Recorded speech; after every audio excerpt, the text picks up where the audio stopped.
Ta-da! Right, it should be showing up live on your sides now. Let me just double check. Yep, it's showing for me. Hey, awesome. Hello, everyone. Yeah. Welcome to Trek Central's weekly live stream on Star Trek Lower Decks. This week we're discussing episode 2. I'm joined by a handful of fantastic people who I'm going to introduce now. I have my lovable and Star Trek mega nerd, Mr. Ketwalski, as my co-host. How are you doing, Nick? Fantastic, good sir. How are you? I'm good, thank you. I must say, I'm loving the background today with the bear pack. It looks fantastic. Bear pack, hashtag bear pack. Man. The Borg Cube as well. We had a whole segment on this one last week. It was great. I'm jealous. I feel like every week he's going to start changing the lights as well. It's like what mood he's in. We're in a blue today. Yes, I'll change him right now. Don't you tempt me. Give me a bit of red. Come on, give me a bit of red. I've also got we'll go Trek Central's Commander Bree. Bree, you're back with us. How have you been lately? Hello, I am good with a brand new laptop too, so hopefully, no issues.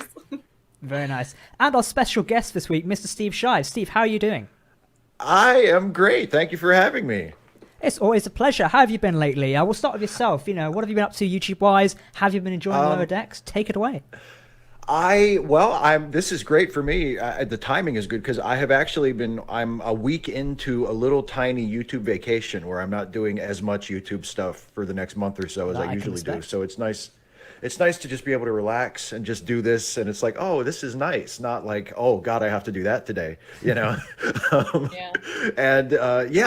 I've been good. And we were 2 episodes into Lower Decks, and I'm happy to say that I have thoroughly enjoyed both of them. So I'm really looking forward to talking about it. Very nice. Yeah. Of course, we're going to be discussing episode 2 today, which is titled Envoys. Came out on Thursday. Just a heads up, CBS have appeared to have released it free to watch for, I think it was international, now it's geo-locked again, isn't it? Because they did release it on YouTube for everyone to watch. Now it's been geo-locked again. Nick, Did will you like say about one? 30 minutes, and then There was 30 minutes of when you could watch it internationally, and then they snatched it back. Again. Probably some poor intern released it on YouTube. Was like, whoops, that's not meant to happen. Let's quickly upload that one. So yeah, if you do want to watch Lower Decks for free, check out our episode review. There's a link to the CBS website. You can watch that via there if you're in the US or Canada. You'd have to double check the Canada one, but it's definitely there for the US. It means you don't have to sign up for CBS AA. You can watch it and then decide if you want to sign up. But hopefully our review today will tell you, whether it's worth it or not, etc. You can go watch our full review. It's available on the YouTube channel. Our Easter eggs and references will be out next week, so keep an eye out for that one. In the meantime, Nick, obviously, can we say you've already seen episode 2? Because you didn't mention it ahead of time anyway. Because you'd already seen these episodes, hadn't you? Yes. Yeah, so you definitely knew what was coming and had to sit there quiet for like a whole week and subtly smile. I did. I had to bite my tongue a little bit. That's why I kept telling people to hold off after episode 1, because I saw some folks making comments and stuff like that online of they weren't quite sure, and the bridge crew was acting kind of weird, and it wasn't necessarily exactly what they were looking for. And I was like, just hold on. Things change. Things are a little bit different in the second episode. They're a little bit more, like the script is tighter. I thought the storylines were tighter. The way that the characters interacted was tighter. I thought everything was much cleaner. And I thought the interactions with the senior bridge officers was a lot better. And I was just hopeful that people stuck around, and it looks like a lot of people did stick around for it based off of the feedback I've gotten. So, and I think a lot of people did like the second episode, which was good. I loved it. When I first saw it, I was laughing the whole time. That was the one that really just blew me away. It kind of made me fall in love with the series at that point. Like, I liked the first episode, but the second episode was really great. I was loving it for sure. I remember you mentioned, like you said, stick around for second episode. People are going to enjoy that one, hopefully. Like I say, if you give the series a chance with episode 1, then episode 2 kind of proves it, and you refine the characters a lot more. And there's a lot of comments I'm seeing online at a minute, and everyone else here might be able to correlate that story. I'm seeing a lot of people go, okay, the bridge crew are more relatable now. The character design and build up and development is doing better at the minute than say it was in episode 1, which makes sense. You've got to give a show time, and like I said, 2 weeks now. The right amount of time for first impressions of the show, and I think it's doing pretty good. Bree, we've not spoken to you for quite a while now because we've not caught up, sadly. But what are you thinking of Lower Decks so far, particularly episode 2? How have you found it in terms of character development and stuff like that? All right. Well, I absolutely love Lower Decks. I could tell from episode 1 I was going to love it. But I agree with you guys. Episode 2 was absolutely way better than episode 1. I don't know. I think maybe just episode 1 was just like quick fire, like here's the characters, introduce everyone, and then like bam, we're doing something. But episode 2, I don't know, it felt a lot more Star Trek. Like I said before we started, like the Ferengi thing absolutely did it in for me. I have to find out who voiced the Ferengi in that episode because they did it so perfectly. It was the perfect Ferengi voice, and I could not find the person who was voice actor for that. It was such like all the little Easter eggs and references to Trek. It was so perfect. Episode 2 was really good. The Easter eggs, I think, are one of the sort of defining points of Star Trek Lower Decks, really, because every episode now, I feel like I'm sat there going, hang on a minute, I know where that's from. Wait, a Ferengi? Oh my god, there's a reference to like Janeway Protocol and everything. Everyone's sat around going, what is the Janeway Protocol? That whole thing there. Like, I was sat there going, is it like, just, balls to wall, throw torpedoes at them or something like that? Or go through how many torpedoes we have left? I don't know. What is the Janeway Protocol? I have a guess. Because I watched it like 3 times and I was wondering, because I Googled it too. I was like, what is the Janeway Protocol? Because I was like, why don't I know this? And then I went back and I watched it and they were saying there was like the first time he said there's a temporal rift of some kind. And then after the shutdown, he said you should have implemented the Janeway Protocol. And then when he went up the second time, he was like, there's an asteroid in the way. And he's like, what do we do? Let's implement the Janeway Protocol. But he didn't move. My assumption is that the Janeway Protocol is just go headfirst into a temporal anomaly, no questions asked. And that's the Janeway Protocol, because in the second one, because they didn't move at all, it was just stay straight. And apparently the Janeway Protocol involves ejecting all the kids into space, which was hilarious. Voyager did alright with its kids, though. Like, it wasn't, well, it was alright, but In all the times I've run this, that has literally never happened. I found that moment hilarious. It's like, you could have not messed this up even more. I feel like they didn't miss a trick, though, because like they always do the no-win scenarios. Whenever you're training someone, they always do, is it the Kobayashi move? That's the test. I forgot the name of it on Thursday. Could not remember that for the life of me. I thought, they'd do something like that, but I guess in a way, this almost was a no-win scenario because he effed it up that badly. It's like, literally no one has ever messed it up before. But before we ramble on more about this, Steve, your thoughts on episode 2. You obviously mentioned you're getting to Lower Decks, but what do you thought of episode 2 so far? I agree with what Bree said, that I like the fact that it feels like a Star Trek show. Like, it's not just, it's not just a show like making fun of Star Trek, although it is that, but like it feels like it is itself a Star Trek show. And that was something that when I saw when they had the cast and crew do the Comic-Con panel a couple weeks ago, and I watched that, and that sort of made me more optimistic about it being a good show, because when it seemed like they weren't just trying to make a funny show, but they wanted it to be a funny Star Trek show. And episode 2 really feels like a show written by people who know Star Trek and know how to do it in a way that is funny but still true to itself, which is not always an easy trick. And yeah, I like that the Easter eggs are not obnoxious, like they don't distract from the story or from the characters. If you have seen a lot of Star Trek, you'll pick up on things. You'll notice like when they make like an offhand reference to an alien species, or like the Janeway Protocol or something, like your ears will perk up and you'll go like, oh yeah, I know what that means. But it doesn't it's not distracting, which I think is good if you're going to do that kind of humor. You can't like just be dropping references in all over the place, and then it just becomes annoying. But yeah, and I like the development of the characters so far. I love how in episode 2 they kind of did something with Mariner where it's almost like they were because one of the things that people who aren't such big fans of Star Trek Discovery like to say is that, I already know what you're about to say. Yeah, well, is that they say, Burnham is too competent. Burnham is too good. Burnham is like, she's a Mary Sue because she's just so good at everything. So with Mariner, they lean so far into that. And they say, well, let's just make this a joke. Like she is. She's like great at everything to the point that it's absolutely hilarious.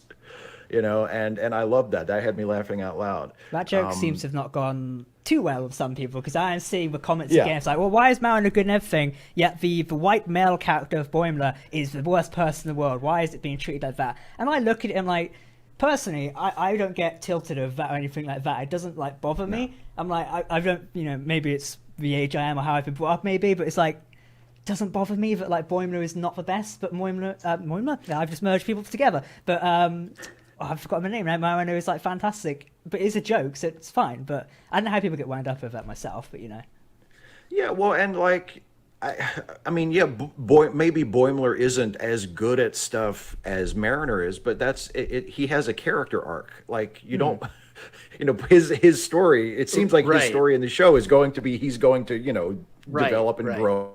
Right. Oh, I think Steve's cut out there. We got a connection issue? Is it just me that's seeing the laggy, or is it? Yeah, it's coming through on my Discord side slightly. But okay, you're fine. I just wanted to make sure. Yeah, we lost Steve. It's just a bit pixelated on it currently. Steve, no! It's that Spock. The Spock's gone and done it. I'm telling you. That's it. They heard it. Yeah. Classical track back. Like I say every week, this is just the running theme. Oh, he's back. There we go. We're back. I think we got him. I'm starting to think Steve's cursing the live streams, if I'm honest. That's right. That's right. He's doing a DDoS attack on the live stream. It's not me, I swear. It's like, I'll show those Trek Central bastards. Have me on a stream, invite me on, will you? That's right. I'll show you. So as you were saying there, to recover this, going off rails very quickly, we're saying about a character arc essentially, and Boimler has it. I totally agree with you there. It's kind of like foreshadowed in episode 1 when Captain Freeman sits him down and says, "Do you see a captain's chair in your future?" And he's like, I hope so. And then he's in the trailer, you see him like, "Oh, if I part my hair this way, does it make me look more promotable?" He's basically trying to climb the ranks like any Starfleet officer would. So therefore, I think his character arc, it's almost common sense in a way, is going to be to climb the ranks and be like a great captain or officer at the end of the day, or a good Starfleet officer. He refers to that in episode 2 as well, when he has a moment of throwing the comm badge down, which I thought was very significant in a way when you see like the Starfleet comm badge being thrown down. I don't know why, but whenever people do that in like Trek, it's always like sticks out really well. I don't know if you guys agree with that one, but...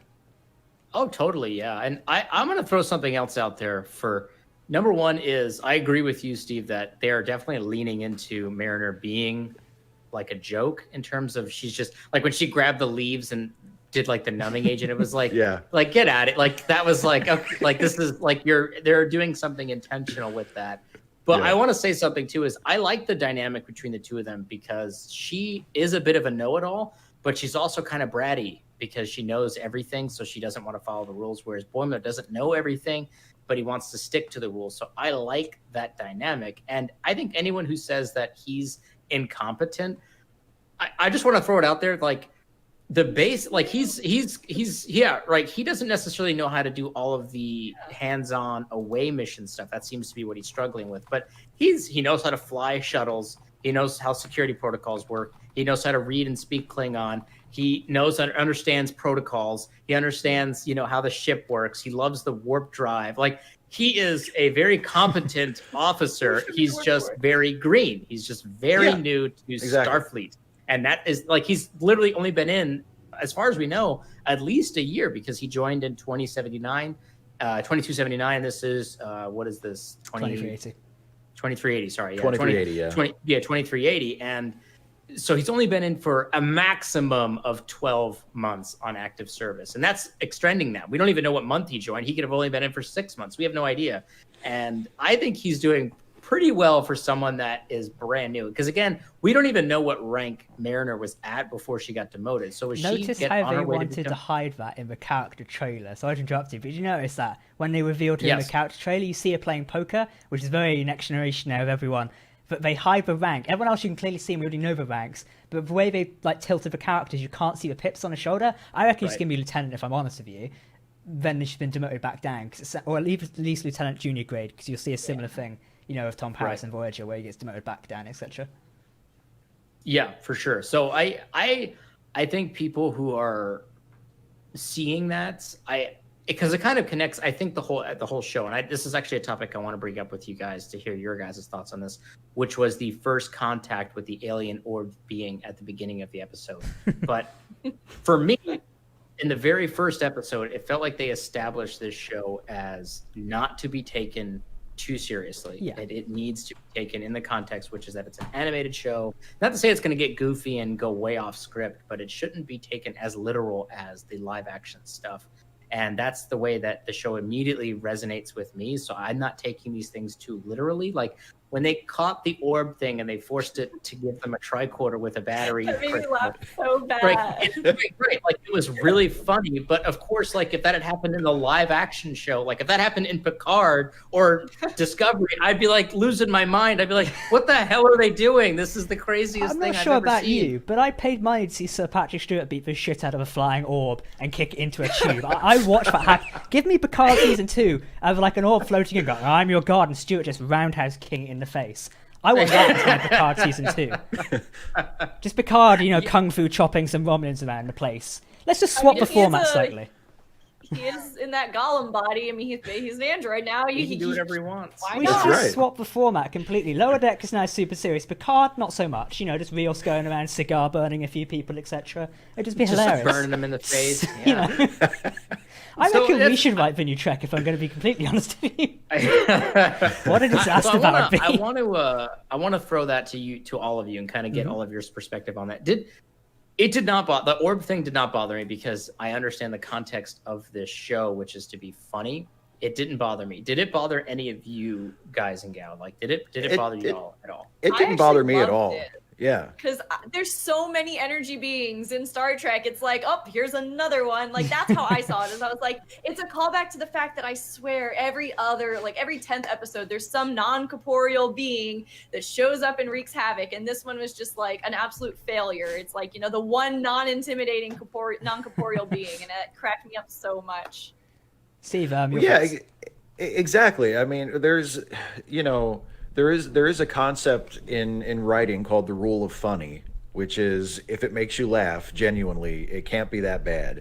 So like, even if I were the type of person to be really uptight about that sort of thing and be like, oh, Starfleet officers wouldn't act like that, it's like, okay, but it made me laugh. It was a really well done bit. I mean, I love when she grabs it like in the headlock. I mean, it's like, and it makes no sense, because it's like, it's an energy being that flies through the ship, and she holds it in a headlock. It makes no sense. It makes why can she hold it like this? But it's so funny, and it's animated so well, the way it's like struggling against her, and it's just, and she starts making demands of it, and I want to try. It's just hilarious. It's just hilarious. And you're right. Like what Bree says about, like, it seems like you watch Next Gen especially, and like every other episode, there's one of those orbs like flying into the ship and causing some kind of trouble. This is what I was going to say. It's like, for me, if this is like the Next Gen episodes, etc., this would be an entire episode plot of some orb has come to terrorize the ship and Picard's having to talk it down. Meanwhile here, they just kick the shit out of it and that's it. And then the episode starts. I'm like, if this was the Next Generation or DS9, it'd be a whole episode of them talking to the orb and finding out why it likes poetry and Earl Grey tea so much, which is nothing wrong with that. But it's like in Lower Decks, like, nah, we're not bothered with that. Let's get down to that planet and mess something else up. Well, hey. And that's what I love, because it's not making, it kind of is making fun of Trek, but not being bad about it, if that makes sense. Like Steve said earlier, it's like saying, well, yeah, this probably would be funny in a different context, etc. I just love the whole like context there. I hope every episode is going to have like one of those before things, like, because like before the main titles. Open. Yeah, so it's like, every episode. Like a cold open. That's the word I was looking for, yeah. So it's going to be like, what the hell has just happened, in a way. And then you get the captain walking by, and it's like, I feel like I need a cool, thing to say when I go to warp. Right, right. It's warp time. And it's like, and there's like all this other weird stuff happening. And to me, I feel like they teed that kind of comedy and those setups off very well at the end of the first episode, where after everyone's a zombie and eating flesh and ripping each other's arms off, they're all like, immediately they're just back at the bar, just drinking and kind of hanging out and not doing anything. And to me, it just tees off this idea that these things are happening all the time and that it's not that serious, and this show shouldn't be taken that seriously. I mean, the captain says that herself, doesn't she, at the end of episode 1, when the Admiral calls up and he's like, oh, Ransom got bitten by someone. But anyway, enough of that. What about the daughter? She just plays it off completely. Like, if it was a whole thing, there'd be Starfleet protocols down here, the internal investigations. I'll be fine, don't worry about it. The whole ship was almost lost. We almost all died, but it's fine, don't worry. Right, exactly. Which I don't know. Yeah, I didn't have an issue with it. I know some people brought that up, and to me, I just feel like I can respect people who are struggling with that, because it's so different than what we're used to dealing with in terms of Star Trek, which is usually played very straight. So I can respect and understand why people are struggling with it, and trying to just switch that off, You know, it's hard to look at a property that's telling you that it's a Star Trek show, that it's not taking itself seriously. It is difficult to really be able to just switch it off and then just engage this show for what it is. So I get it, but I don't know. Like, for me, it was a very easy transition. Like, I picked up on it immediately, and I immediately just switched into this mode of like, I just want to enjoy these jokes. And I don't know about y'all, but this is probably the first of the new Trek series that I have now watched multiple times after the episode has come out, beyond just the review stuff. Like, I'm like, yeah, I just want to put this on in the background and kind of have it running. I don't know if you guys have been experiencing that as well. Yeah, I have. Like, I think when I recorded the episode 2 Easter eggs video after I was done, I was like, I kind of just want to go back and watch this again. Like, it's just good. I found myself watching the first episode like quite a few times just because I love the whole. Like, I've already mentioned already, like, Dr. Janana is my favourite character on the show, and I will not shut up about that for the next, 8 weeks of Trek we've got. In Picard, I wouldn't shut up about an Odyssey class, so it's going to be another running trend. Strap in, you lot. All right. So it's like, I've not found myself watching episode 2 again yet. I haven't had the time. But like say, Nick, it's like one of those things I can probably stick on in the background while I'm working away doing 101 things. And like, so I like working with the music or some other program at the minute. I think Lower Decks, once more of it comes out, I think, I'll be able to stick it on because I watch stuff in so many good hours. There's one downside of Lower Decks, it is in a short format, but it suits the content we're getting. It's not a bad thing. Yeah. More or less a downside for me wanting to stick it on the background and watch it on repeat. It's like, it's shorter, meaning it's less, like, I've got to work with essentially, if that makes sense. Right. Steve, you was going to tell us your opinions on that one. Yeah, well, I mean, I really, really appreciate the half-hour format. I mean, I feel like 30 minutes is a very underrated and underused format for pretty much any kind of television show. I mean, we think of it as like, oh, that's sitcom episodes and cartoons, but I mean, like 30 minutes, it makes it easier if you want to rewatch it. You can just pop it on and and it doesn't take up a lot of time. And also, when you have a 30-minute running time to tell a story in, it's like I can think of certain episodes of like classic Star Trek that would be greatly improved if they were 30 minutes long instead of 48 or 50 minutes long. Like some of those old episodes are a little padded. And it's like, wow, man, this is taking forever. Like, if this was a half-hour show, this would be great, but it's not, and we have to sit through, So there are advantages to a 30-minute show, and Lower Decks, I think, I mean, it moves so quickly, and all the pieces fit together so well. And they've in the first 2 episodes they've managed to do like multiple plot lines running parallel and do it in a really satisfying way that's not just funny. I mean, it is funny, but it's also you feel like you're following the characters along and you're getting to know them and interesting things are happening. So and I mean, in terms of rewatchability, it's definitely and it also helps that so far the episodes have been relatively self-contained. I mean, and as much as I love the new series, as much as I'm a fan of Disco and Picard, that is a drawback relative to the older shows, which is there aren't that many self-contained episodes where you can just say, I feel like watching Discovery and just pop on a random episode. You feel like you have to watch an entire season to get the most out of it. And with something like Lower Decks, it's like, no, I can just pop on an episode and watch it. And I like that. That makes sense. This leads me to another thing, and I was thinking about this today while I was just went out for a walk, and something to thoughts about Lower Decks. Now, for me, I like overarching stories and stuff like this. So you may have to correct me here for words. Obviously, we call it serialized storytelling at the minute, isn't it? Is that where we don't have an overarching story, and then the opposite is what's the opposite? Procedural. Yes, so procedural. That would be what episodic. Discovery. Episodic, Discovery and Picard would yeah, be where the story is like over 10 episodes, etc., stuff like that. So with Lower Decks, one problem I'm personally having is I get very engrossed in stories. So like with Picard, I was like, oh yes, I definitely want the next episode. I want to know, when the story is. However, with Lower Decks, I found myself not bothered. Might not be the best way to put it, but more like, okay, cool. The next episode comes whenever it comes out, which is totally fine and not an issue. But I find myself not massively waiting for next episode because that next component of the story isn't there. How do you guys feel on something like that? So when Picard comes out, we're desperate for next episode because we want to progress the story. But with Lower Decks, this may relate to what Nick was saying when you can just shove it on, not have to worry about it in a way. It's more or less like, okay, cool, the next episode comes out next week, no big fuss. Whenever it comes out, I'll get around to it. Does that make sense for you guys? Yeah, I'm hearing what you're saying. So it's actually, I have my desire for the next episode is different. Yes. And it's actually, I think it's actually in its benefit, which is I want to see more of this, but I'm not building an anticipation for a specific connection, the next escalating and the next answer and the next answer, and finding out what's inside the box, and this constant escalation, which is what Discovery and Picard is doing, which is, again, there's nothing against that. That's what they're doing. Yeah. It's that type of storytelling, essentially. Right. Which in this case, it's like, I just want to see more of this.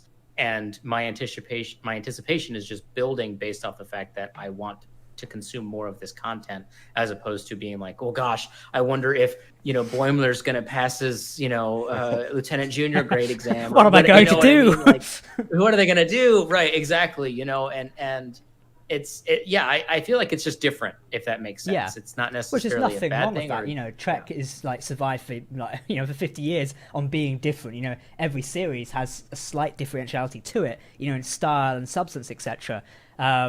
So Lower Decks, I don't know, maybe it's because we've been so used to, like with Discovery and Picard, that because it's slightly different, I'm just slightly like, okay. And it's not a bad thing, because I don't find myself, bouncing off the walls waiting for next episode out of sheer excitement or, anticipation for the next, component of that story. That's just how I personally feel towards it, because personally, I'd say I live highly on, what's the next part of this interesting story? I can't wait to find out X, Y, Z, and how this relates to the end answer. But that's just personally myself on, how stories perceived these days, and maybe it's because that's how a lot of media is.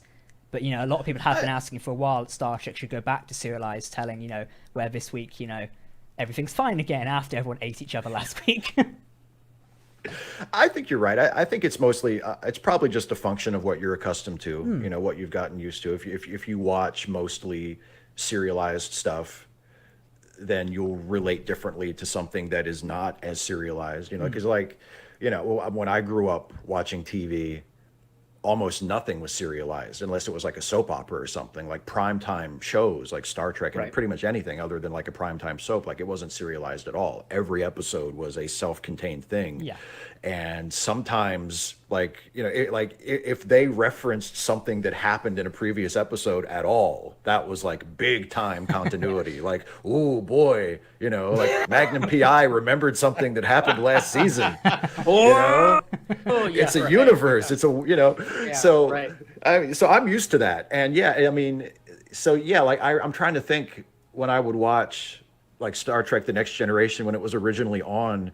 And yeah, you're right. Like, it wasn't so much, oh my God, I can't wait for the next episode because, they dropped a hook at the end of the episode and you're like, I can't wait to see how that turns out. It was more a general sort of feeling of, oh, I really like this show and I can't wait to see the next episode. Not because, I can't wait to see what happens, but just because I want more of this, and that's how I feel about Lower Decks. And, so it's not all that unusual to me, but I do hope, as much as I have been enjoying Discovery and Picard, I am looking forward to, like, for instance, Strange New Worlds, assuming that it is more, they're saying it's going to be more episodic than the other shows. And I hope that's true, because I do enjoy, like, as much as I enjoy the new stuff, I do have, there are certain things about telling a more episodic story or having a more episodic series that I think are valuable. Like, not everything should be a heavily serialized story where you have to watch all 10 episodes in order to enjoy it. Like, it's fine to have standalone episodes. Lower Decks, that type of series where you could pop in any episode and go, cool, that's, how things are going. And just to build on what Steve was saying before you start, Nick, what we said about Strange New Worlds and what, I forgot my name now off the top of my head. Who's the producer? Akiva Goldsman, that's the person who will be doing a lot of Strange New World stuff. He said, he likes the idea of episodic storytelling, etc. However, when it was TOS, Kirk shouldn't, be traumatized over the death of one character in one episode, but feel completely fine the next episode unaffected. They want to carry through stuff like that, which to me, that's almost like a very good balance in a way. You want your characters to develop and feel, different based on his experiences, but still have good stories at the end of the day. That's kind of, I think, I guess when Strange New Worlds comes out, we'll see how that's handled. But at the minute, it does sound pretty interesting, because you want your characters to develop based off the experience they've had. That is good character development in a way. But, if we still want serialized storytelling at the same time. But Nick, you was going to say that. Well, I was going to say, I agree with you there. And I was going to say, Steve, you hit on this point earlier, which is that there is a benefit not only to the 30-minute storytelling episode idea, but also the idea is that things have become a bit super serialized in a lot of ways. And I would go all the way back to the Battlestar Galactica remake, which kind of started this whole, especially for science fiction shows in general, or even the high fantasy stuff like Game of Thrones, but even though it's based on a book, but it's people got accustomed to consuming content where every episode was building on the previous episode, every season was building on the previous season. You see it in the Walking Dead shows, you see it all over the place now. Like it's very, very common, to the point where, right, like I think, as you said, I think some of us have become accustomed to that, to where having self-contained stories is now the weird thing, even though when we were all growing up, it was the opposite. Like you would be hard pressed to find a show that was actually trying to keep things connected. Like, I mean, I would watch episodes of Law and Order where every episode they were catching the most dangerous, deadliest killer. And, and it's like, how are these two detectives still just regular beat cops? They've caught like 100 of the deadliest. Right. But you know what I mean? Though it's like it was just a show, right? It was just, they were the characters and we were following them. And the murder plot was just that for that thing, and occasionally they would reference a killer from the previous thing or an event that occurred. But have you heard of that show in the UK? Was it Midsummer Murders, where it's like the town of Midsummer, there's a murder in it every week. You think, who the hell lives in this town still? You've had like 50 seasons. Who is alive? It's like the over here it would be Murder, She Wrote. That's what I was thinking of. Murder, She Wrote is on for 12 years, and this woman is solving a murder every week for 12 years, and it doesn't affect her at all. Sure, at the end you have a schooling. So like, I've seen some shit, man. She's completely fine. She's completely fine with it, which I think ruins it in some regards, which is the dangers of serialized television, like a show like Supernatural. I kind of go back to where those guys, I don't know if you guys have watched that show, but those two brothers have saved the universe and the planet and died like I don't know how many times, but it becomes unrealistic. It's just joke at some point. They're like, it's like they play a joke, like they joke about it, right? And I think we've become a bit used to that, and I think that's probably also why Discovery initially probably attempted to go in that route, was to one, change things up from previous Star Trek shows, but because the appetite for television had changed to that, like that was what people were really watching and really enjoying. Like if you just look at the ratings on shows that are serialized, that's what people were tuning in to see. They weren't tuning in to see these episodic breakdown shows. But now that we're back to that with this show in particular, I think it's a perfect way to kind of grease the wheels for that Strange New Worlds approach. I totally which is so that way it's not such a huge contrast between Discovery and Strange New Worlds, where this one's kind of like a middle area to kind of bridge that gap. And I think it's smart, and not to say anything against Discovery or Picard or the way that they're telling their stories. It's just good that now we have a little bit of both. We're coming back to that idea we've discussed before, and me and you've discussed it 101 times. It's almost like that, as Dom likes to put, that Star Trek buffet table in a way, where it's like there's something for everyone. If you want something you just want to turn on and watch, Lower Decks is your show for it. You can pick it up any time. Before I do go any further, I just saw a hilarious comment here when Steve said about Murder, She Wrote. Mixer's Previous Theories commented in the live chat going, "She was a real killer all along." That makes the show I've heard that theory. Different. That's one of my favorite fan theories. That's one of my favorite fan theories of any show ever, that she was actually the killer all the time. Yeah. I love it when fans get crazy theories running with. The best one was Enterprise, was Arch was the future guy the whole time. I loved exploring that crazy theory. Oh. That's one of my favorite theories, just because they came out on Twitter and were like, I mean, we kind of thought that was going to be the thing. But going back to the you guys, I think I'm a little unique here in the preference of, I actually prefer waiting, and I have a little bit more anticipation waiting for an episode that's not a continuation of a previous episode, only because I have this anxiety, like I have serious anxiety, and there's something that bothers me about like watching an episode and it ending and not knowing what's going to happen next and having to wait an entire week. The anticipation's not there because like I'm excited to see it, obviously, but it's not there because the excitement's not there organically. The excitement's there because I feel like I need to see the next episode to get the whole story. I prefer when I like Lower Decks. I love the show. I'm so excited. Like I just like with Star Trek Picard, I'm staying up till 2 a.m. so that I can watch it live, when it comes out. Not because I want to know the second it comes out, what happened next in the story, but because I enjoyed the show so much that I want to watch it when it comes out. Like, I look forward to it for a completely different reason than I look forward to anything else. It's just more satisfying to me to like have a show I like look forward to, not because its plot requires it, but because I actually enjoy sitting and watching it.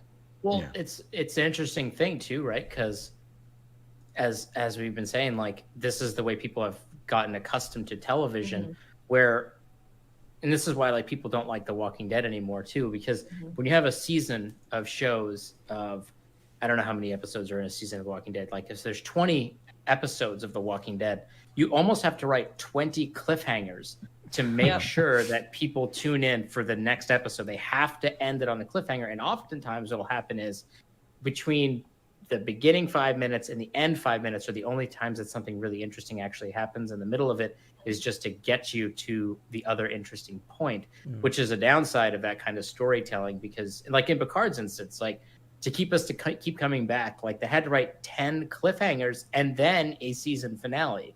Yeah. And that's an exhausting thing. And I think that really restricts writers in a lot of ways, where it's like, well, no, you gotta have this episode where Agnes kills what's his face, and that's got to be in there, and then we just cut to black, and then they have to come back next week to figure it out. We should do a Picard review at some point, because I was thinking something. I really want to rewatch Picard at some point and pick it apart a bit more deeply now, because now you just said that, I'm like, I really feel a bit differently about Agnes killing whatever the fuck he's called now. I can't remember off the top of my head.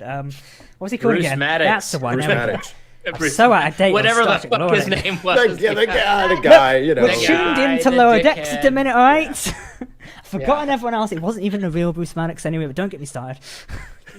Don't say that. Wait! Don't get into that. Yeah, there is no real Bruce Maddox. What if he was the murderer all along? What if he didn't? What if he killed himself? Nobody knows. That's why he grew the beard. Dr. Girardi was Bruce Maddox all along. What if everybody was a simp? What if we're all simps? Maybe the Mass Effect ending was correct, because it is a Mass Effect story, apparently. It was just one giant holographic simulation. Picard was in his bed at the vineyard the whole time with like when a he 3D smacked his headset. head. He's bedridden. It's actually a holodeck program his kid's been playing on when he secretly married a hang on, it sounds like someone's fan fiction.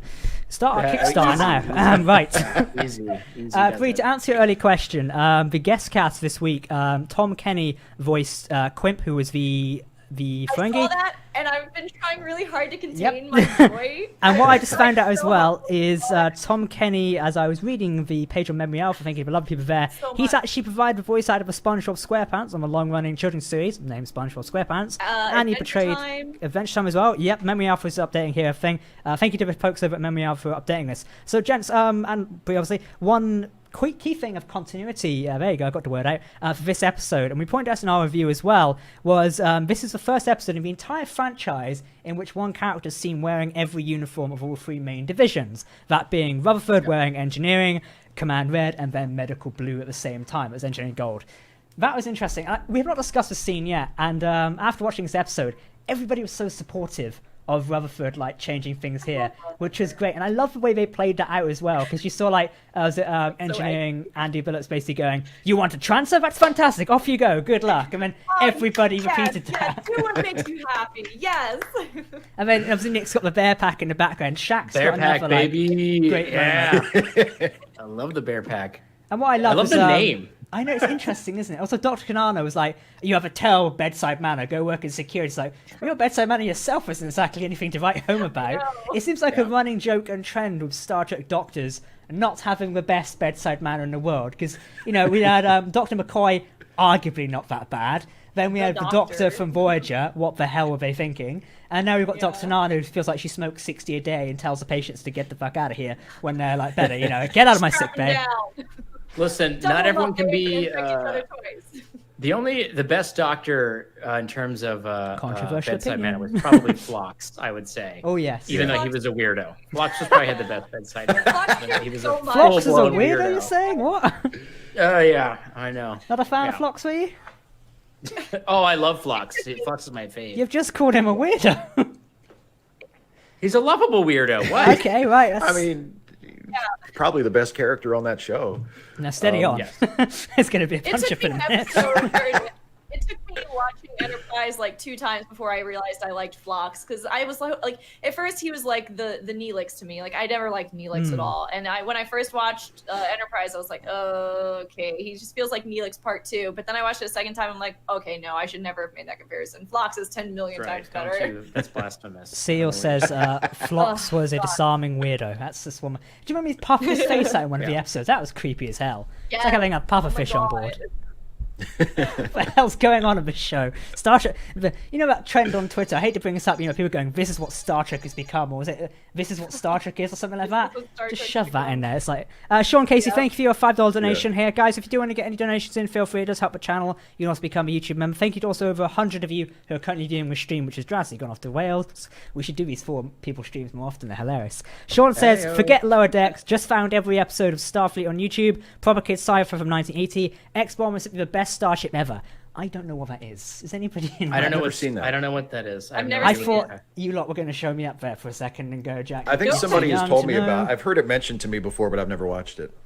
I've never watched Babylon 5 if we were doing hard yeah. truths. All right, I've Jack. never- Before I've never- before the comment section gets out of control, why don't you just stop it right there? I'll Jack? resign now. Never seen Babylon. Sci-fi 5. fan, my neither ass. have I, so Yep, there we go. Why? Stargate. You've never seen So Stargate? let's. You're fired. Oh my God. I know. Oh my God. Oh my god. It's fine. It's like It's- Let's just get back. more- Let's get back. We're pulling it There's back. just more to Rutherford- discover. That's all. There's just more to Rutherford, discover that way. uniforms. Yeah.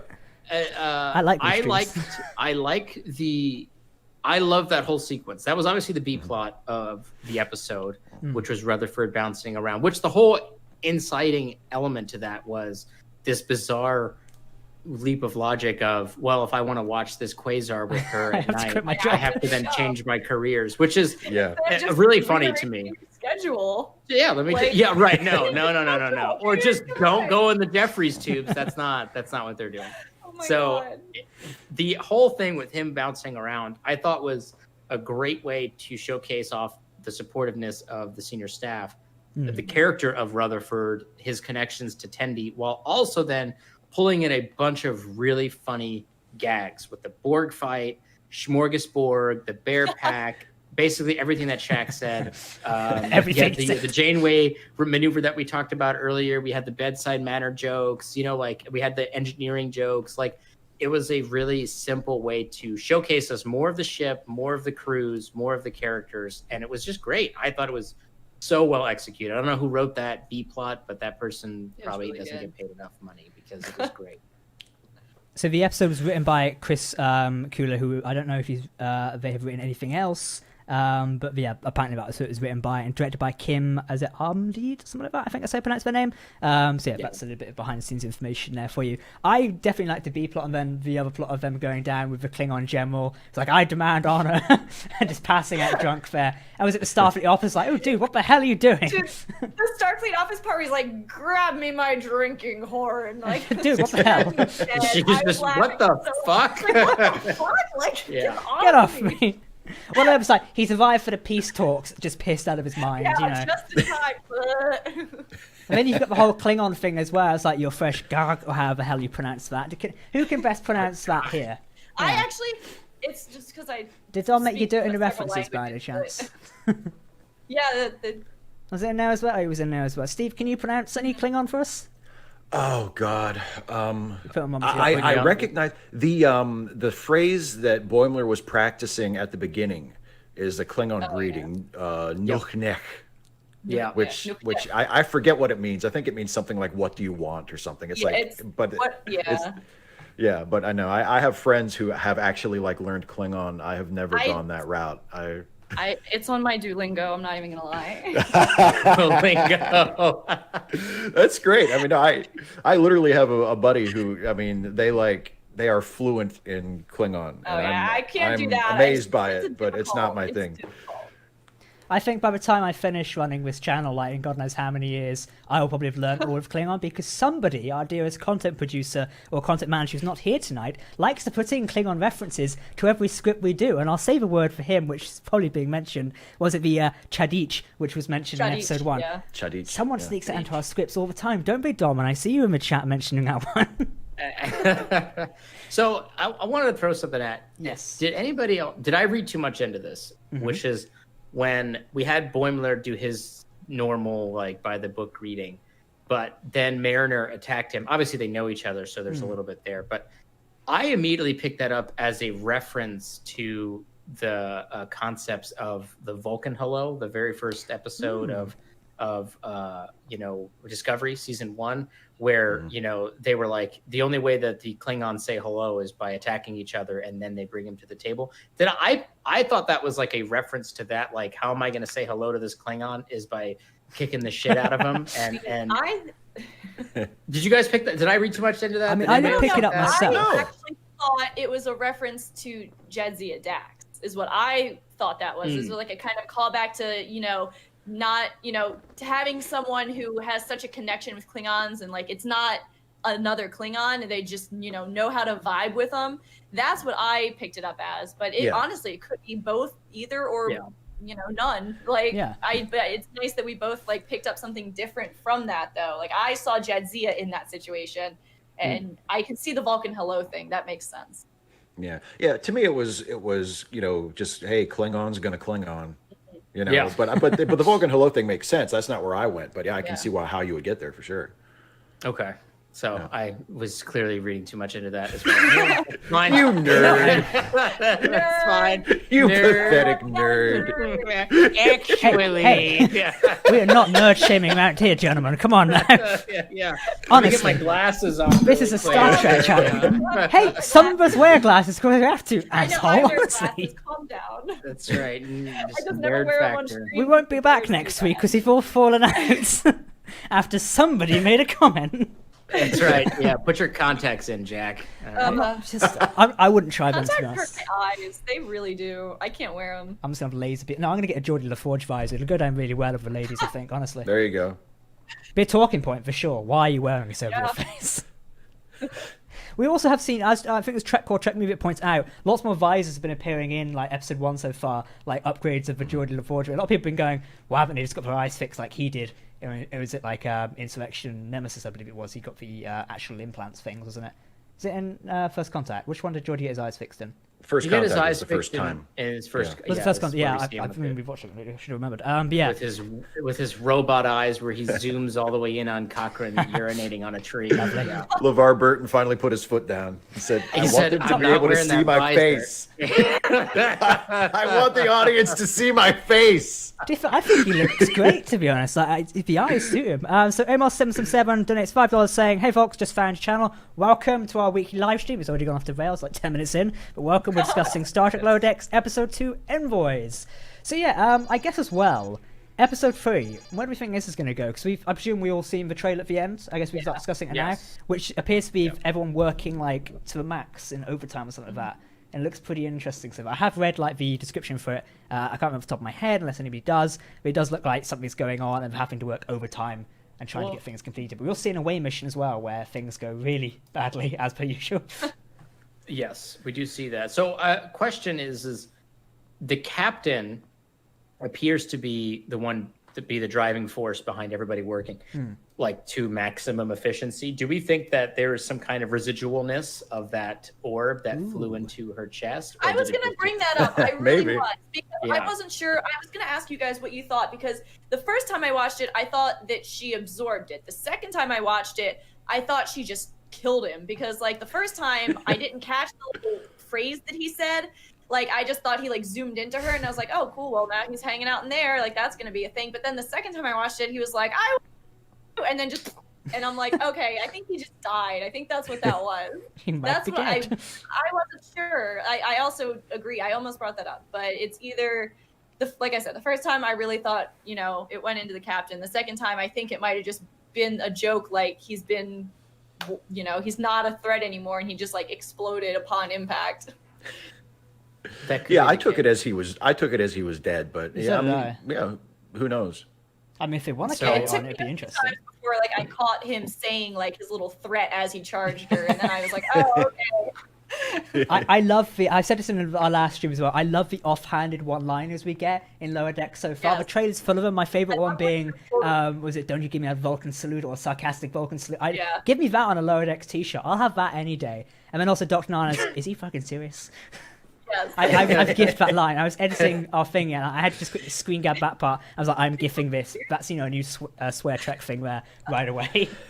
Oh, yeah, for sure. That's my favorite gift to use. Is he fucking serious?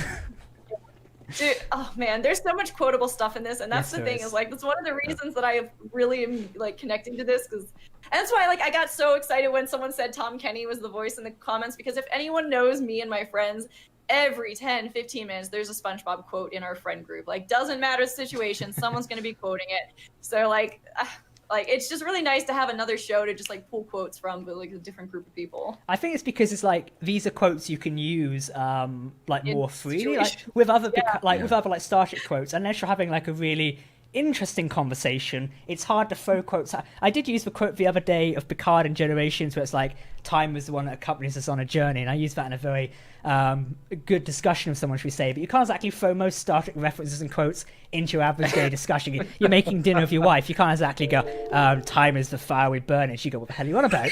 Well, it's a bit weird, wouldn't it? With Lower Decks you can you can throw more of those references out pretty much often. Yes. Thank you to the user of the next podcast, Dicey, for becoming a new YouTube member, aka crewman here on the TC channel, and also Zora Sapphire 1701 for donating $10. It says, I know you guys are joking with each other, but I want to say that one day soon of us will be wearing glasses contacts, so we'll replace smartphones and be thinking of nerds once again. See, I wanted Google Glass. I wanted Google Glass because that would have made wearing glasses a lot more cooler. It would have been great. I wanted it to work. It was when I'm walking around, I want to be watching YouTube with my glasses. But yes, Nick, take it away before I get sidetracked again. It's okay. I want to throw something at you guys, and I'm going to throw it to you first, Steve. So get ready. Okay. Oh boy. I know. So while I was watching the episode, probably the third or fourth time I was watching the second episode, I found myself asking the question of, what the hell is the Cerritos doing? Like the ship. What is the rest of the ship doing? Surely they're not waiting for Boimler to return after dropping off the Klingon. Like, they're doing something else. There's the whole Quasar thing. There's all this other stuff happening.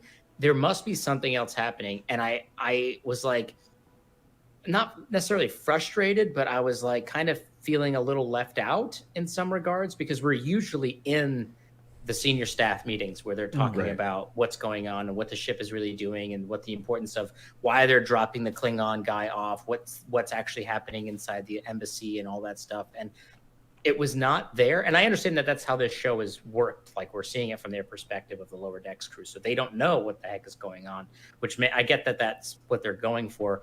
But it definitely stood out to me as I was watching it after a couple of times. Did that bother any of you guys, or did that occur to you, Steve? It didn't bother me, but yeah, I mean you're right. That's just the premise of the show, and I get the feeling that they're going, at least I hope they do, because the times that they've done it so far I think have worked pretty well. That's going to be a source of humor going forward, the fact that because we are focused mostly on the young crew, the Lower Decks crew, we're only going to learn about what's really happening on the ship, like sort of secondhand, or just in an incomplete way. Like, this is my favorite part of the first episode was Rutherford's subplot about his first date.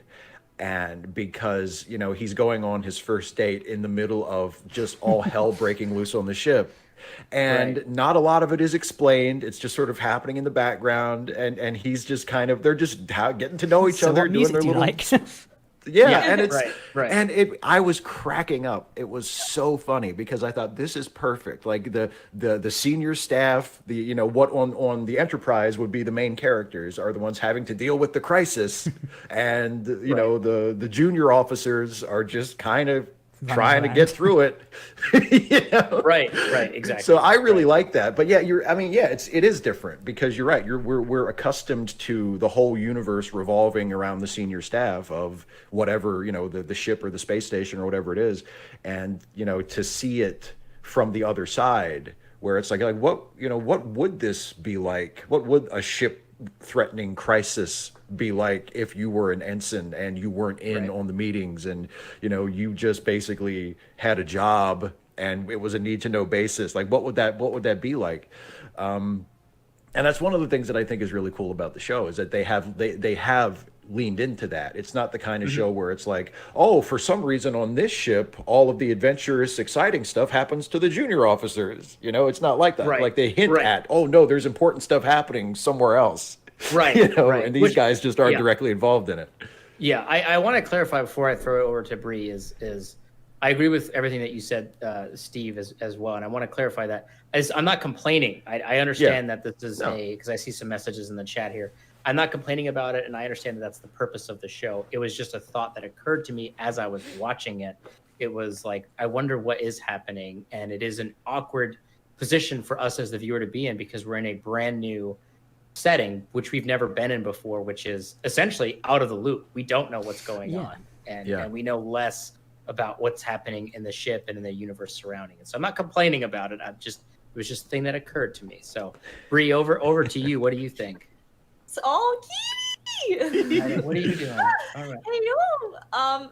That ball keeps going. So I actually didn't have that thought mainly because I think the scene that did it for me that made me not even cross my mind was the fact that we were following Rutherford. So we saw Shax, we saw Tana, and we saw whoever is in charge of engineering, which are at least the three of the senior staff. So we know in some regard there wasn't anything too serious going on the ship at the time. Otherwise, I can't imagine that they would have been able to bounce Rutherford from department to department and hang out with all the senior staff each time. So, but we saw at the medical bay that someone got burned by, what was it, either dilithium or warp, the warp. Yeah, the warp core dilithium burn. Yeah.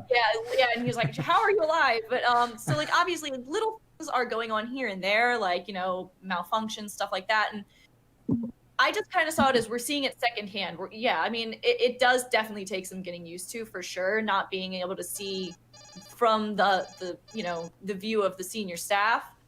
But also, just like in the military, not every day is going to be super exciting. So that's another thing I try and keep in mind. Yep. Yeah.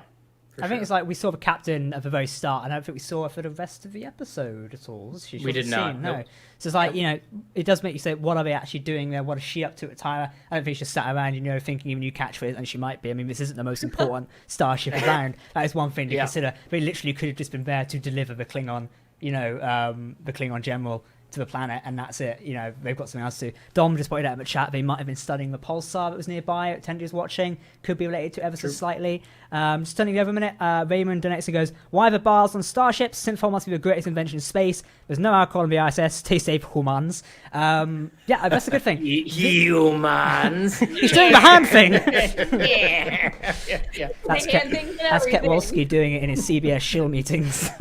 I saw someone on Twitter say that. I got on a show finally. I was like, okay. That's it. Give me more episode previews, Mike.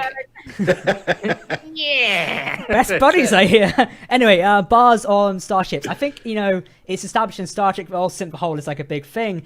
Bars there for the social aspect. We always see the crew getting together, and that is a big thing. Social aspect, especially in our society now and culture, coming together, as we can't do it to minute due to social distancing in our lovely pandemic. Coming together and spending time together is a good thing for humans to do. In Star Trek, it's shown even more so when people socialize by, seasons have to get together and play poker, or they gather in 10-4 for drinks or food, etc. It's the same thing we see in Lower Decks here, like it was in Next Gen. People gather in the bar during the off time, or they go to the holodeck and have fun. It's just social, recreational activities, and that's the best way to go down. Obviously, Synthol, I don't know, Synthol's been explored a little bit before, but it's just like, I think it's just different taste stuff, because it doesn't have the effects of actual alcohol, does it? We should try that in the real world. It might go down better for some places. For some people, especially where I live on a Friday night. And it's not just. I mean, it's a way. It's a connection to how life actually is. I mean, if we could, I'm sure if we sat down and really thought about it scrupulously, we could think through all the implications of, the level of technology that they have, having transporters, having phasers, having food replicators, having all of these things. And we would think like, oh, actually, maybe life would be a lot different for them than it is for us. Maybe their routines and the things they take for granted and what they do during the day would be completely unrecognizable to us. But that wouldn't be a TV show that we could relate to very easily. Like giving them like a lounge or a bar to go to, like, we get that. We know what that's like. We do that, and yeah, maybe, I don't know, maybe if it's just like the idea of, and this is one of the, they made fun of this on this week's show, with one of the results during the simulation with all the kids being ejected, like that's one of the things that a lot of us have, I don't have a huge problem with it, but it's something that I make fun of and acknowledge is a little strange from time to time. The fact that there are so many kids on these ships in like next gen era Star Trek, where it's like, why are there children on these ships at all? This is just ridiculously dangerous. This is so irresponsible. But it creates an environment that feels familiar to us. It gives these characters stakes that we can relate to. If they have kids, if there are vulnerable people on the ship that they need to protect, if it's not just, the equivalent of professionals and military officers doing their job, if there are innocent people or civilians around that need to be protected, like it creates stakes that we can relate to. So yeah, I mean, there are times when you need to sort of veer away from realism, whatever that means in a Star Trek show, and say like, we need to tell the story in a way that the audience will get and will relate to. And when you show your characters hanging out in a bar, like, that's easy. They had the episode or not the episode, but they had several times like in TNG where they would go to the barber. Like, yes. with like a literal, with like the apron thing, you know what I mean? And it's like, you're telling me that we have warp drive, but we haven't also upgraded how they cut hair. But it's like, yeah, of course they would have, but it's not relatable. What's relatable is Worf sitting in the barber's chair and being upset about this guy cutting his beard and hair too short. Like, that is relatable because that's we've all been there. We have all been there. Right, exactly. Well, you're just sitting there and you're watching them cut your hair and they did it wrong, and then you have to just sit there and deal with it. Yeah. And everyone's in the same situation. You never say anything. You pay and then you leave. Yeah. That's you're right. Scared to say anything. You just pay and you leave and you go home and you're like, I gotta find. Then you complain about it for hours and then when you listen to you, but never to the person. Sit in the mirror and you like fix it 30 times. Like, I gotta find a way to make it work a little. It's a relatable thing, right? And they ask you, "Is everything okay?" Oh yeah, it's perfect. Oh, yeah, it's perfect. It looks wonderful. Looks great. I love it. Great. Yeah, you didn't even listen. I said a little off the top, I'm bald. I literally have no hair. I paid to see that, to be You honest. gave me the Jean-Luc. I don't want the Jean-Luc, okay? I wanted the Tom Riker. And Do you reckon that's what it's called? I wanted the Tom Riker. Okay, you're screwing me here. Do you reckon that's what it's called? He goes to the barber when I want a Picard, and he's no problem. I'll get the shears. Yeah, Get right, the razor. Exactly. Yeah, right, exactly. Welcome to TNG Season 9, written by this bunch of people. I mean, I'll be out for it. So. Tales from the barbershop is what we've all been wanting the whole time. Tales from the barber shop. I could write so much material for this. I mean, we saw Mr. Mott had like a thing that was at Star Trek Picard episode 5. You see Mr. Mott's hair emporium or something like that. I'm pretty sure Dom's in the chat right now to remind me. We see a signer. Obviously, he did really well in the Enterprise D, but he's gone to work on the nightclub planet, whatever it was called again. I love our nicknames for everything we've got in Star Trek so far. The nightclub planet. What was that called again? Is it? Was that Free Cloud? That was the one. Yeah. Yeah, Weird Free Cloud. Yep, Free Cloud. What a Vegas. show. Pop-up holograms. Vegas in space is what I call it. Vegas in space. Yeah. That's Vegas, where. Yeah, Space Vegas. Spagus. Vegas, yep. Do you reckon they Vegas. still? Vegas. Let's come on down to Spagus. Do you reckon they still hold the official Starfleet convention there by any chance? Yeah. Star Trek Space Vegas is down there. That's hilarious. Every Still year, by the official creation. Starfleet. Yeah. Yeah, still by creation. That's it. Do you reckon they can charge? No, I'm not going to make that joke, to be honest. Anyway. No. Yeah, this is bringing us towards the end of the stream anyway, because we kind of covered all points. But chat, if you did have anything you'd like us to discuss as we end out towards here, please do let us know in the the chat now, and we can bring up any topics. So far, I'm seeing a few discussions relating to our earlier thing on Archer and Phlox's morale and moral decisions. I think we'll discuss them in another stream or another video at some point, as I know a lot of people like to discuss on who was right and who was wrong. It's one great thing Star Trek does, and I think, Steve, you discussed in your videos quite a lot, is, where is like the boundaries and moral decisions, etc., and political decisions in the Star Trek universe. I think it's one great thing the show does. Hopefully Lower Decks, I say hopefully, Lower Decks won't touch on it too much, not in a bad way, but I prefer the format of Lower Decks where it's not super serious in a way. We're not having these like giant ethical discussions. That's not a bad thing. It cannot be a good thing either. It's like 50-50. If they can find a way to do it and also be funny, I mean, I think it would be fantastic. Because, I mean, it is a central part of Star Trek. I mean, it's part of what makes Star Trek what it is. And if they can find ways of, teasing ethical questions while also being a comedy show, like that would be fantastic. It's finding that balance, isn't it? Yeah, exactly. So I saw, after you, Nick. Oh, I was going to say is my theory right now is the high stakes ethical issue is going to be what is probably going to be the season finale. Like there'll be like a 2-parter or something. Very TNG as well. This whole show is like the best of both worlds where it cuts off. That's what I was expecting too. Yeah, everything. All TNG ever did was the 2-parter season finales. They loved it. Yeah, that's gonna kill. So that's probably what we're gonna get. Voyager did that. Like quite a few of them did that. Yeah. I mean, I was thinking the same thing. We were on the same brainwave. I was like, if they're gonna do like a 2-parter or a cliffhanger, it's gonna be a season finale, either a 2-parter or like what they did in like Best of Both Worlds, where they left with the most just gut-wrenching, cliffhanger in the history of Star Trek. So that's what I like. That's what I like to tell people who are too young to have watched the show when it was originally on. Is like, you have no idea what it was like to be like 10 years old and have to wait for the entire summer to find out if Captain Picard was going to get off that Borg ship. You have no idea. You have never suffered. You don't know what it's like. You don't know what I've been through. It was a different time. You didn't have the internet to go find spoilers or leaks or you didn't know what was going to happen. Nobody was saying like, relax, Patrick Stewart signed a new contract. It's like, no. Yeah, we didn't have that. We didn't have that announcing that he'd been re-upped for 4 more seasons or whatever. We didn't have that. Are they going to kill Picard? Seriously? Yeah. The end of the show. It's just the end of the show, right? Exactly. Yeah. I would have watched the Captain Riker show, but I mean, I still reckon, they've given Jonathan Frakes a lot of stuff. If they can give him his own show, I'm not going to complain, to be honest. Like a movie or like a short trek. Just give us a Vikings in space. Get down a Troy on there. Just give me the Tyson on screen, CBS. Fucking hell. I would watch it religiously. I make no secret of my Riker love. I would watch it religiously. If we can also have an Odyssey class on screen CBS, I'm just saying, it's not going to take anything. I'm just saying, it'll be great for I hope we never get it now. I hope we never see it. Fuck you. I hope we never see Breaking into the fancy filter. Fuck you. Yeah. I hope the Odyssey shows up and it blows up as soon as it shows up. I'd be happy with that, to be honest. Just 1 second of it, like, in the background there. Just in the background of Lower Decks as it like goes to warp, I can go, hang on a minute, I think that's never mind. Yeah, there's obviously gonna be, we saw the season teaser at the end of the first episode, and there's obviously gonna be a bit of an escalation of the ship's interaction with certain things. And we saw a mysterious ship on the one of the posters that they released. There was like that mysterious green ship that was off in the corner that nobody knows what that is.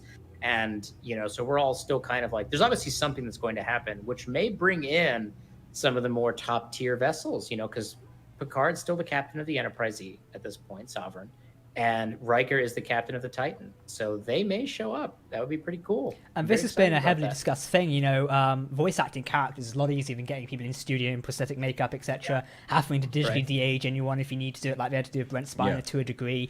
It's like, something like that could be interesting. Like they could get Kate Mulgrew in to do Janeway in ways on a Voyager. I'm hoping they bring in previous characters and like lower dexify them. I think that'd be so cool. We're seeing a lot of people do that at the minute, like making a favorite characters in lower decks art, which is fantastic. I would be really surprised if that doesn't happen, especially if they wind up doing multiple seasons, because you're right. I mean, even if it was just like as a throwaway joke, have Riker just there for a gag and he's not even in the show that much. Like, I would playing be the shocked if they trombone, don't do that. Yeah.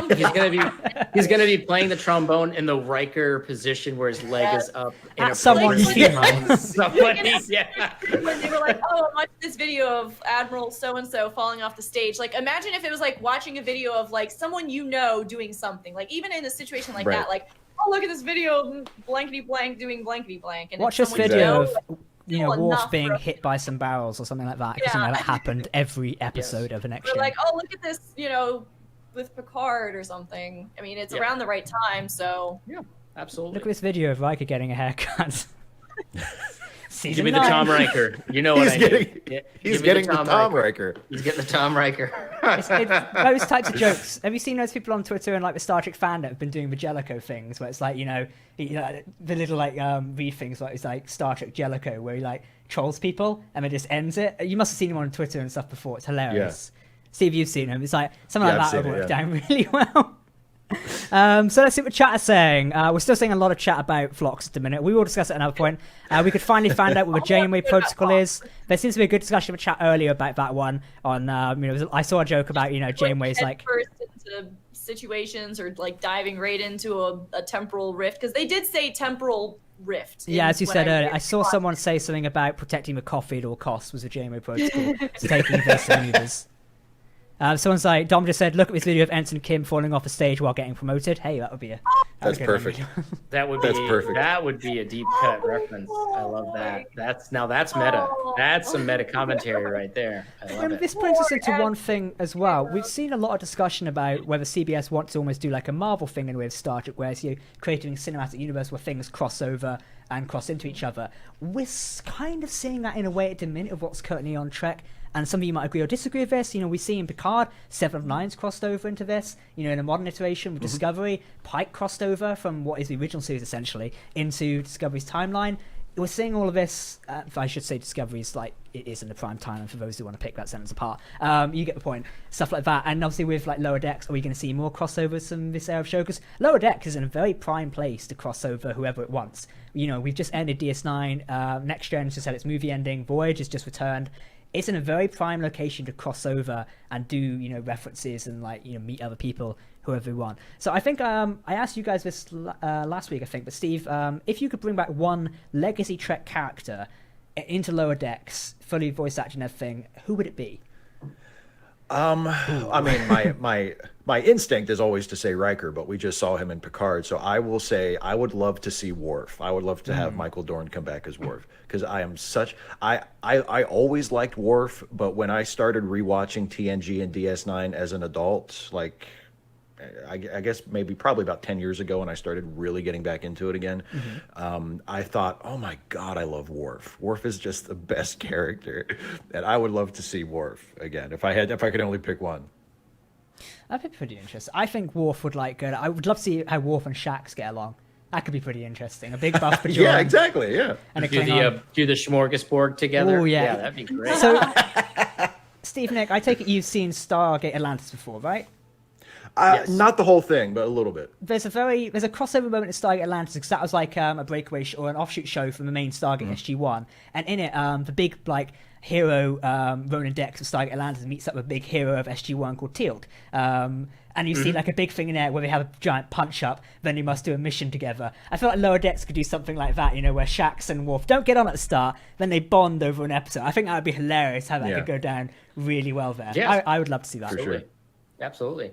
Yeah, we're gonna get they've already Mike McMahon's confirmed that they've secured cameos, we're getting somebody, and we're probably only gonna get more of them in the second season. But I have great faith so far with the way that they've been balancing everything so far, the first 2 episodes, that I don't feel like any cameo is going to be gratuitous or it's going to become overpowering to the rest of the show. In fact, I can only speculate to the level of excitement that Boimler's going to have if Captain Picard shows up, it's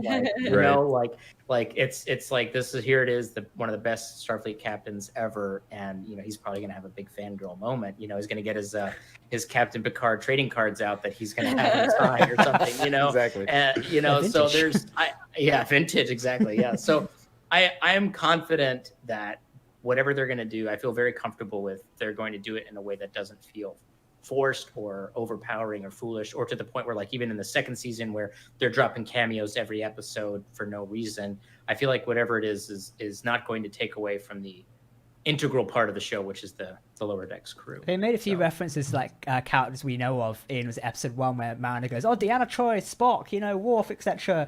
And, they make those references like in the very end of episode 1, which is quite funny. I'm like, oh, that could possibly hint towards something there. So let's see a chat saying, Worf would be back in Starfleet by this time, correct he would be, and he would be the first officer on Enterprise E. Yes, that would be something to go down with, like whether the Enterprise does turn up, we see Worf. Hello, Irish Trekkie, our good friend who's turned up. Let's see, Cetacean Ops. I've seen a lot of discussion about Cetacean Ops. I want to see that. Everybody wants to see that. We're gonna get it. Don't worry, we're getting it. Mike McMahon said we're getting it. We're getting it. Okay, he said, I believe he said he's not going to show up in season 1. However, season 2, because he's just writing the ending of season 2 right now. That shows you how far season 2's progressed on with. It could show up. Which is pretty interesting. It's kind of interesting to see they've just written the ending, or just writing the ending of season 2, which is pretty good. Shows the show is progressing quite nicely. And, we might be seeing Lower Decks Season 2 this time next year, in a way, if all things go to plan. I mean, the line out of current or future Star Trek is still hit or miss right now for next year. We don't know what's currently on the table, but I think we'll play it by ear once Discovery Season 3 is over. I did see one comment in the chat earlier about a question on what does the 23 weeks of Star Trek mean. That's simply because we've currently got Lower Decks, which is running up until October, where immediately a week later, once Lower Decks finishes, Star Trek Discovery Season 3 begins, which will run us all the way to the 7th of January 2021. That, starting 2 weeks ago, is your 23 weeks of Trek. So technically it's 21 weeks now, but you get the gist of it. We've got a lot of Star Trek to watch and a lot of things to discuss, which is fantastic. And I think, everyone, that is a great place to wrap up this live stream, unless there's anything else you guys want to add on today? Nope. I'm good. I got nothing. Fantastic. Well, let's start wrapping up in that case. Chat, thank you for joining us this evening. It's been a pleasure, as always, to discuss Star Trek Lower Decks Episode 2. Our main review of the episode is now live on the YouTube channel. It went up on Thursday, as always. You can go watch that. If you want to see our in-depth thoughts on Lower Decks Episode 2 Envoys, it's fantastic. And our references and Easter eggs videos for everything we've dug out this week will be available later this week, this new coming week, on Monday or Tuesday, I believe. Keep an eye out for that. And remember, if you've spotted any references, do let us know via social media. All the links are down below. We love hearing from you. Now, of course, thank you to Breeze joining me tonight. It's always a pleasure to have you back, and you've got a new laptop now, so hopefully we'll be seeing some more of you very soon. And of course, hopefully no Nick, more issues. Oh, yeah, hopefully. It's YouTube. And Nick, thank you for joining us as per usual. The bear pack in the background. I can't wait to see what background you have next week, but I can keep changing it up. I want a warp time one there, maybe. That'd be interesting. Or a Ferengi one. Can we Photoshop you into the Ferengi one? That'd be interesting. That would be previews. Look at it with his creepy little Ferengi hands. Look at him with his creepy little YouTube hands. And of course, our special guest for the week, Mr. Steve Shives. Thank you very much for joining us. It's a pleasure as always, and hopefully thank you so much for having me. It was Steve, a blast. I'm glad to be here. Where can people find you on YouTube, and what's the best to catch up with you and keep up to date? Well, you can just go to youtube.com/Steve Shives to see my videos, and there's more of me than you could ever possibly want to see. And then I also co-host a couple of podcasts, one of which is a Star Trek themed comedy podcast called The Ensign's Log that you can hear at lemmylistenpodcasts.com.